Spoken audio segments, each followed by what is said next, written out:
In this video, I'm sharing my opinion related to the manifestos of Indian National Congress and Bharatiya Janata Party in relation to the Karnataka Assembly election, particularly in the context of crime, police in these two angles. I'm not going deep into other aspects. I have given here the items that I found in the manifesto related to police and crime or victimology, criminology, like that. If I have missed something, please forgive me. It was not intentional. So we will go through a quick reading of these two, and then I will share my opinion on this matter, what should be included, what I think should be present. Okay. And I will read only the manifesto. I will not give opinion. But in the next slide, I will share what are expected. There I will share my opinion. So if you go through BJP manifesto, they are saying they will install CCTVs with artificial intelligence facial recognition software in all the streets of Bengaluru, which will be linked to integrated command and control center for the safety and security of women. Then they are saying we will create a special wing in Karnataka State Police, which will be called as Karnataka State Wing Against Religious Fundamentalism and Terror. Then they are saying in their achievement parts, they have mentioned that they have banned PFI and other jihadist organizations, and that the police force was expanded by 14,000 personnel. Coming to Indian National Congress, specific to police, they are saying they will increase recruitment of women in police force to 33% of the total strength. And at least 1% reservation will be given for gender minorities. And they are planning to provide special allowance of rupees 5,000 per month to police officials on night duty and 1 month's extra pay per year. And to provide housing to all the police personnel within 5 years. A seed fund of rupees 200 crore will be established to create infrastructure in cyber crimes and financial investigations. Then they are also dedicating fund of 2000 crore to modernize all the existing courts of the state.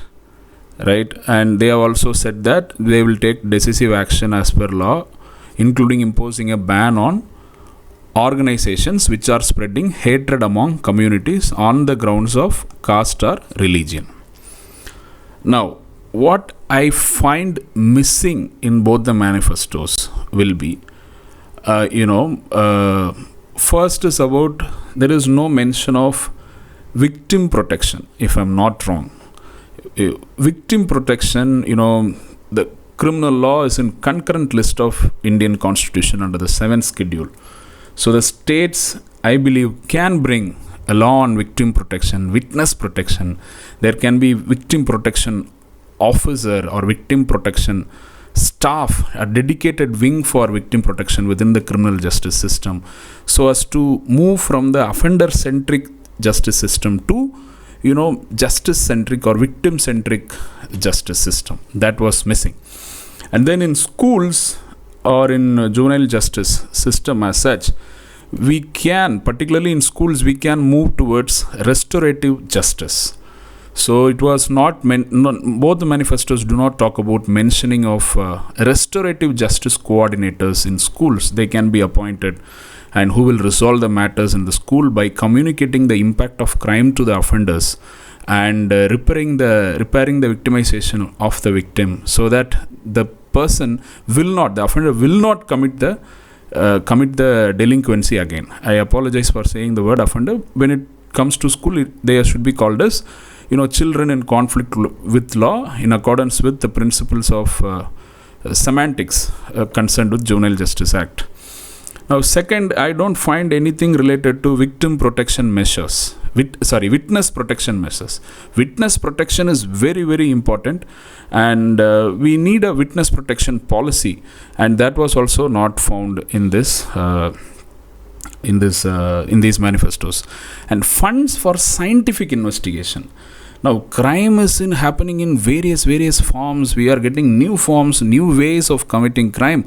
Are the police staff, are the investigating staff equipped in that way? That requires resources, that require training, that require funds. So in Indian National Congress, we saw about cybercrime and financial investigations. That is, good, but we need funds for scientific investigation. I also link here police modernization as well. That is also required. Then coming to investigators exchange program.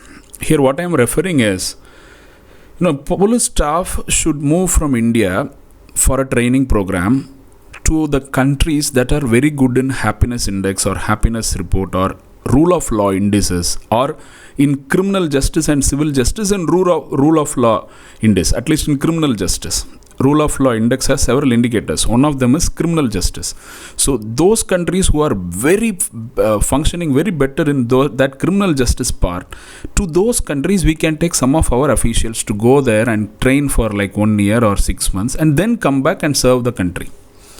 No mention about that was there. Then there are several offenses, but many time we find that police take a lot of time to complete the investigation. We have section 173, we have section 167, but we don't have a clear transparent report on say for example in Karnataka in the last 1 year, say there are 100 FIRs registered under section 354 of IPC. How many of them which are filed in January? Say for example in January there are 10 cases which are registered under 354 IPC. How many of them charge sheet have been already submitted by the police in the court of law, or the final report has been submitted? And because crime is happening every day, only if there is proper conviction rate, only if the victims gets redressal, only if the offender is punished as per law, can there be safety and security in the society. But I don't find any mentioning of improving the conviction rate in certain offences, or bringing some amendment like section 173 1 capital A, which prescribes a time frame for investigation of when children are victims of sexual offences. We need such provisions, we need such monitoring, we need such assessment, we need such information to make justice system serve better the citizens of the country. Next, that is that I combined these both points. Then timely appointment of members and staffs of State Human Rights Commission, State Information Commission, Police Staff Board, Police Complaints Authority. There have been various National Police recommendation, National Police Commission recommendation, State Police Commission recommendation, Supreme Court recommendations, etc. So there was no mention of we will follow this. Say for example, I have mentioned here a Supreme Court verdict on Paramveer Singh Saini versus Baljit Singh and others dated December 2, 2020. So no mention on such things. Even though BJP manifesto we can find installing CCTV in Bengaluru. This judgment has said install CCTV in every police station except the washrooms. You have to keep a camera outside washroom, not inside. So that law, then there has to be oversight committee in every state. Even that was not found in the manifesto of both the parties for that matter. Then comprehensive assessed police staff welfare. Staff welfare to some extent we did see in the Congress manifesto related to police who are working in night duty and 1 month extra pay. Those we did see, but it can be comprehensive. We did see about housing welfare, but and then we require generally their comprehensive assessment of criminal justice system, which includes social defense, juvenile justice system, etc. So what is the current crime rate or current delinquency rate? What is the current population? How many people are actually needed for reforming the persons who are found guilty to have committed violating the law, etc. How to assist the victims, what kind of job opportunities are required, how many numbers are required, what was our earlier capacity, how should be the new capacity, how many vacancies are there, that were not mentioned there. Then we need victimization survey. See, FIR is not the apt number that represent the crime in the society, because say for example 10 people lose their mobile phone, 5 approach police station, 2 give complaint, 1 is registered as FIR. Crime rate as per NCRB will be 1. but 10 people have lost their mobile phone. So if we conduct victimization survey, maybe we can come to a conclusion that 7 people have lost the mobile phone or something like that. So that will give us a real picture of crime and victimization in a society, that will help us to do better justice, help with the victims in a better way in our country. So victimization survey was missing in the manifesto. So the implementing Paramveer Singh Saini versus Baljit Singh and others I have mentioned already. So I might have missed a few things here. Now I have started this video. So whatever I have missed, you can mention in the comment section. See you in one another video. Thank you very much.